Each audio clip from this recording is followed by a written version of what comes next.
नमस्कार दोस्तों, प्रोग्राम आपकी सेहत में आज हम बात करेंगे फैमिली प्लानिंग की।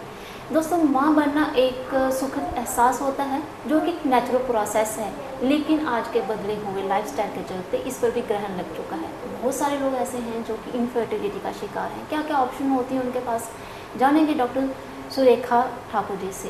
डॉक्टर साहब, हमारे प्रोग्राम में आपका स्वागत है। Thank you. डॉक्टर साहब, क्या कारण है कि जो इनफर्टिलिटी के जो काज हैं वो लगातार सामने आ रहे हैं?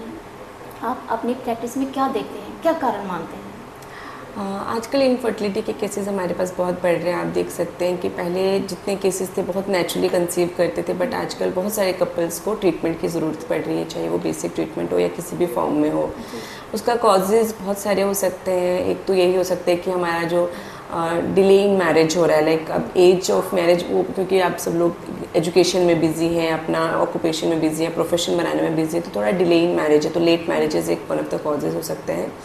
And second is the lifestyle. आजकल का जो हमारा जंक फूड, थोड़ा बहुत ही लेजी स्टाइल हो गया है, लाइक वी डोंट वर्कआउट, ज़्यादा वर्कआउट नहीं कर रहे हैं, लाइफस्टाइल हमारा उतना अच्छा नहीं हो रहा है, जिसकी वजह से वो भी एक रीज़न हो सकता है। इन्वायरमेंटल फैक्टर, बिकॉज हमारा इन्वायरमेंट अब उतना क्लीन नहीं है जैसे पहला होता था, तो वो सब हमारी ओवेरियन एजिंग को बढ़ा रहे हैं, जिससे हमारी ओवरीज, जो हमारी अंडादानी होती है, उनका जो काम करने की क्षमता है वो उतनी अच्छी नहीं रही है जैसे पहले हुआ करती थी।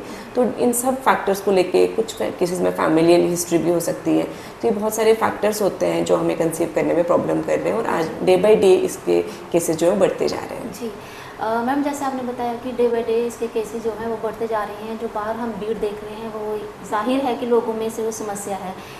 अब इन लोगों के पास ऑप्शन क्या बचता है, क्या ऑप्शन रहता है कि ये कंसीव कर सके? सबसे पहले तो हम पेशेंट्स को तो 1 ईयर तक तो हम इनफर्टिलिटी उनको बोलते भी नहीं, अभी हम उनको कहते हैं कि कपल 1 ईयर तक ट्राई करें। अगर वो 1 ईयर तक कंसीव नहीं करते तो उन्हीं को हम लेबल करते हैं कि वो इनफर्टाइल कपल है। और उसके बाद हमारे पास डिपेंड करता है, हम कॉजेज़ रूल आउट करते हैं। लाइक हमारे पास देखते हैं हम कि बच्चादानी होती है, ट्यूब्स होती हैं, अंडादानी होती हैं, तो हम देखते हैं कि प्रॉब्लम कहाँ पे आ रही है, किस लेवल पे प्रॉब्लम आ रही है। हो सकता है उनको टाइमिंग ऑफ ओवुलेशन नहीं पता है, उनको रिलेशन कौन से टाइम पे, जिसको हम बोलते हैं फर्टाइल पीरियड।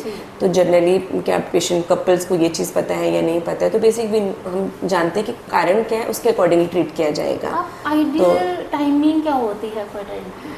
ये डिपेंड करता है साइकिल कैसा रहता है। जैसे अगर पीरियड्स, अगर आपका बिल्कुल 28 डेज़ का साइकिल होता है, तो जो इसका हम फर्टाइल विंडो जो हम बोलते हैं वो बिटवीन डे 8 टू डे 16 बोलते हैं। It depends upon the cycle, जिसका एक फॉर्मूला होता है जिससे हम कैलकुलेट करते हैं।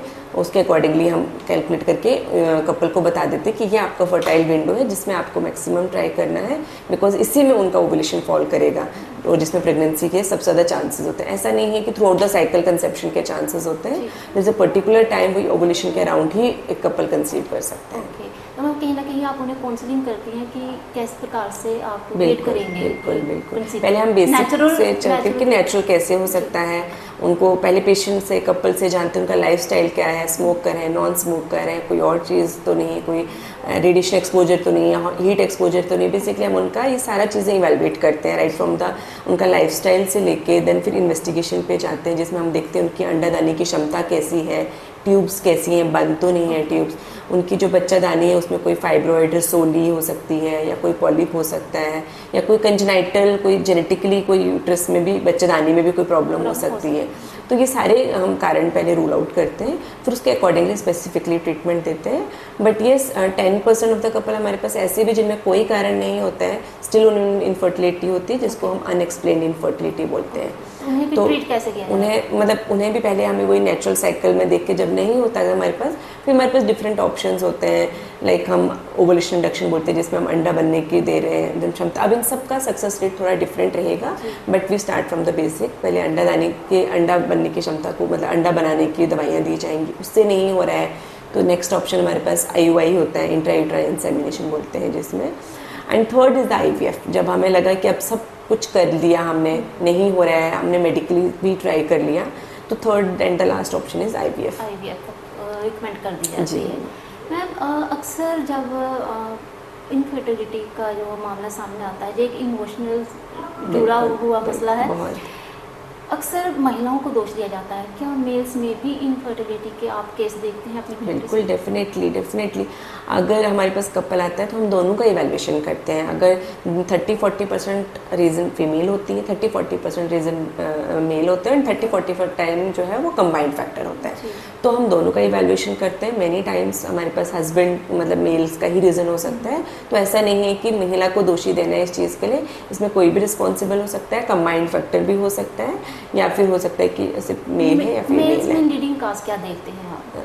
मेल्स में वो स्पर्म की क्वालिटी अच्छी नहीं है, उनकी मोटिलिटी अच्छी नहीं है, काउंट कम हो सकता है, मतलब ये स्पर्म की क्वालिटी पे ही मेन हमारा उस पे रहेगा फोकस है। डिफरेंट हो सकते हैं, मोटापा, डेफिनेटली लाइफस्टाइल उनका भी है, उनका वो वर्क क्या काम करते हैं, ऑक्यूपेशन पे भी डिपेंड करता है उनका, और वही लाइफस्टाइल स्मोक कर रहे हैं, अल्कोहल ले रहे हैं, इन सब चीज़ों पे भी स्पर्म की क्वालिटी बहुत ज़्यादा डिपेंड करती है। और दूसरी बात आपने कही कि कैरियर बनाते बनाते कहीं ना कहीं लेट मैरिजेस जो है वो भी एक मुख्य कारण है। देखो वो उसमें हम ये नहीं कह सकते कि नहीं करूँ, बट आजकल साइंस ने तो इतनी एडवांसमेंट कर ली कि अगर इसमें हम ये अवेयरनेस फैला सकते हैं पॉपुलेशन में कि अगर आपको डिले करना है, there is one thing that is egg freezing बोल सकते हैं हम।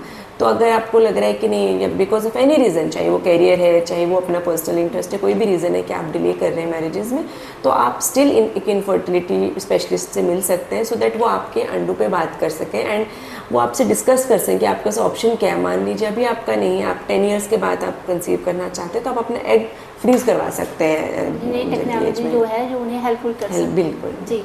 डॉक्टर साहब, आप हमारे प्रोग्राम के माध्यम से लड़कियों को एक चाइल्ड गर्ल्स से जो इनकी एक देखभाल होती है, मेल बॉय की जो एक देखभाल होती है, किस प्रकार से होनी चाहिए कि आगे जाके ऐसी समस्या ना हो? अभी ऐसा वही, पहले तो हमें अपना लाइफस्टाइल, अपना जो हमारी ईटिंग हैबिट्स बहुत ज़्यादा चेंज हो गई हैं, बहुत ज़्यादा जंक फूड पे शिफ्ट हो गए हैं right from the beginning.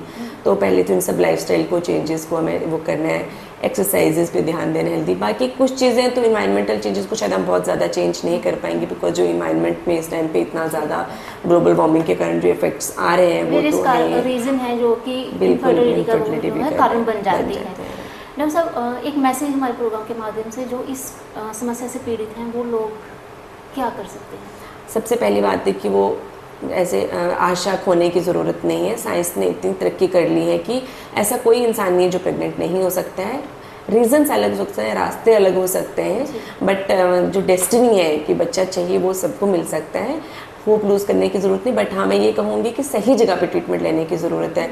Like एक टाइम होता है जहाँ तक एक जनरल गायनेकोलॉजिस्ट आपको ट्रीट कर सकता है, उसके बाद आपको इनफर्टिलिटी स्पेशलिस्ट की ज़रूरत पड़ती है, तो आपको टाइमली उनको कॉन्टैक्ट करना चाहिए। एंड सेकेंडली जो आप बाकी आसपास का ट्रीटमेंट लेते हैं, बहुत इनफर्टाइल कपल हमारे पास ऐसे आते हैं जो दूसरा देसी हकीम वगैरह ये सब ट्रीटमेंट भी ले रहे हैं, तो उसमें टाइम वेस्ट ना करके, बिकॉज हमें नहीं पता वो क्या मेडिसिन दे रहे हैं, उससे हो सकता है कि अंडे की क्वालिटी और कम हो रही है, टाइम भी जाया मतलब वेस्ट हो रहा है। तो बेटर है कि आप टाइमली अपने कपल मतलब जो भी कपल है अपने इनफर्टिलिटी स्पेशलिस्ट से कांटेक्ट करें। और ऐसा नहीं है कि इनफर्टिलिटी वाले में डायरेक्टली आईवीएफ करेंगे, वो जो बेसिक मेथड्स जो भी होंगे वो पूरा देख के अकॉर्डिंगली ही ट्रीट किया जाएगा। मैम, हमने एक गंभीर विषय पर बहुत इजी भाषा में हमें समझाने की कोशिश की कि इनफर्टिलिटी क्यों हो जाती है और इसके आगे क्या क्या इनके पास ऑप्शन है। आपका बहुत बहुत शुक्रिया। तो डॉक्टर साहब ने बताया be positive about your pregnancy.